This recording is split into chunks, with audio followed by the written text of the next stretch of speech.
12 Sports Team presents your Southern Tier Kickoff.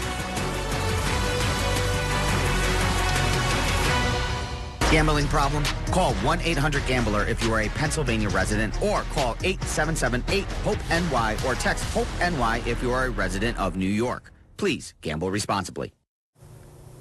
All right, we take a look at the standings through 2 weeks. Michael Villegas on top 11-2, and then right after that we got a three-way tie, 10-3.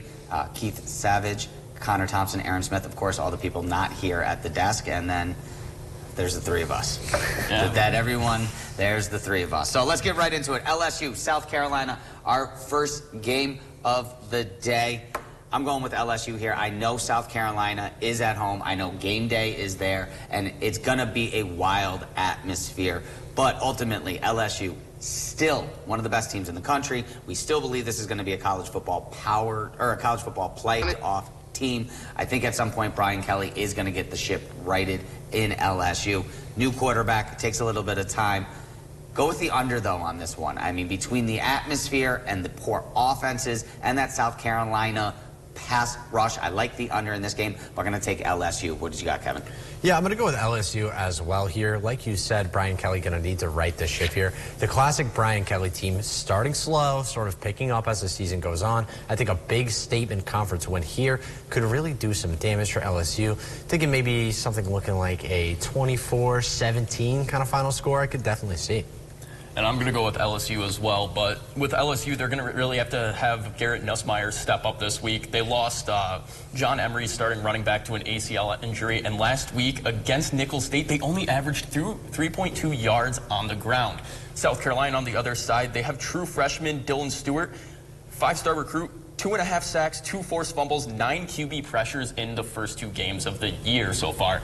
I'm going to say this goes to LSU, but it's going to be about a 28-24 matchup. Yeah, and I mean, but that being said, 28-24, LSU's not going to cover because it's 6.5, but I think that they do get it. I think it will be a touchdown one. We'll stay with some SEC teams here. Well, actually, one SEC, one Big Ten, Alabama and Wisconsin. Alabama minus 16.5. Look, I like the Tide. Just a lot of offense. Jalen Monroe is going to get his thing going. And I know they're rebounding. New coach, getting used to that system. They're just too good. Alabama's really good. I think they're going to win. I think they're going to win big. And a Big Ten offense just can't keep up with the SEC. What do you think? I got to agree with you there, Zach. It's definitely, we got to roll Tide here. The thing with Jalen Monroe under center is you're getting a very dynamic quarterback under center. He can hurt you on the ground. He can hurt you through the air. This Wisconsin defense is going to have a big challenge today, and I think that they're not quite up to it.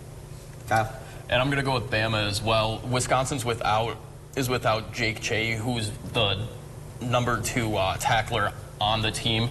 They're out without that linebacker, and Bama did only lead 14-13 at half last week against USF. But this week they have starting linemen Elijah Pritchard and Kalen Proctor back, who are huge losses and part of the reason why that line was collapsing so quick last week. With them back, Bama will stand a lot taller, and Milroe will have a lot more time to be on his feet and work around the pocket and get the downfield. 14-13 at half, they still put up 42 points and basically held them scoreless in the second half. So Alabama's just got waves and waves and waves. All right, game of the day, Notre Dame at Purdue. Notre Dame got the hot coach, but he's on the hot seat. Marcus Williams not winning big games that he should be against teams that he shouldn't be. Coming off the loss against Northern Illinois, that seat's only going to get hotter because I like Purdue. Purdue on CBS in big games, on main event stages, shows out. Now, granted, they're not playing against Ohio State, who traditionally they ruin the season for the Buckeyes every year, but I think they're going to end up ruining Notre Dame's season and giving them a second loss. I like Purdue outright. I like Notre Dame here. The reason why, yes, Notre Dame has been known to drop the game that they're not supposed to, like last week versus Northern Illinois, a couple years ago versus Marshall, but after that, this sort of gets them into the swing of things. It's not, preferred to lose to teams that you definitely should be beating, but I think it does have some effect in motivating them towards bigger wins as the schedule gets down. So let's go with Notre Dame here. I'm going to go with Notre Dame as well. Riley Leonard last week, he's battling a non-throwing shoulder injury, and that kind of gave a lot of issues with Notre Dame. They had to change up their system, working more as a pocket passing quarterback when he is a very mobile quarterback. So that changed up their game plan. which kind of constitutes part of the reason to the loss to Northern Illinois. Purdue, on the other end, they are ranked the #1 defense against scoring in the entire nation, but they've only played one game, and it was against Southern Indiana, so I can't really take those stats much to heart. I think Notre Dame, this is going to be a do-or-die game. They're really going to bounce back big this one. Freeman's on the hot seat. I think they take this by a score of 2 touchdowns. All right, all right. Let's real quick roll through a couple of rivalry games. Oregon State.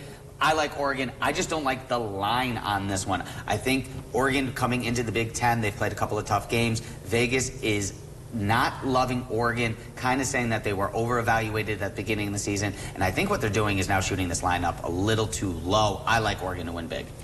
I'm going to have to go with Oregon State here, not to win, but to cover. Like we mentioned, Oregon playing very, very tight football games so far this season, including one versus Idaho a couple weeks ago. So I just think, you know, the spread, it's a decent spread, and I think Oregon State is a good team. They can run the football, and I think that they'll cover the spread. Kyle, real quick. And I think Oregon's going to take this one. I mean, Corvallis is a hard place to play, and they didn't look great. They gave up 225 against the rush against Boise State last week. Oregon State is a good rushing team, but I think this is kind of one of those transition games for Oregon. They have to come out big. Dylan Gabriel's going to really play well on offense, and I think they take this by 2-3 touchdowns. All right, all right. And our last game of the day, Colorado versus Colorado State, another rivalry game. Listen, the prime time, it's a little bit overrated. I don't think Colorado is any better than they were last year. They haven't addressed issues on the offense and defensive line, and Colorado State almost beat them. I like Colorado State. Real quick, who you got? I think you got to go to Colorado here because this is a game that Colorado wants to win more than anything else in their schedule. You look back to last year's game where Travis Hunter got injured in the Colorado State game. He's going to come out. I wouldn't be surprised if he has almost 200 yards of offense. Real quick, who you got? And I'm going to go with Colorado on this. Although they are a man defense team, and really Travis Hunter's the only one that can play man defense, that offensive line recedes faster than my hairline does. So. And faster than his hairline is mine, and the end of this show. In 5, 4, 3, we will talk to you later. Enjoy your kickoff.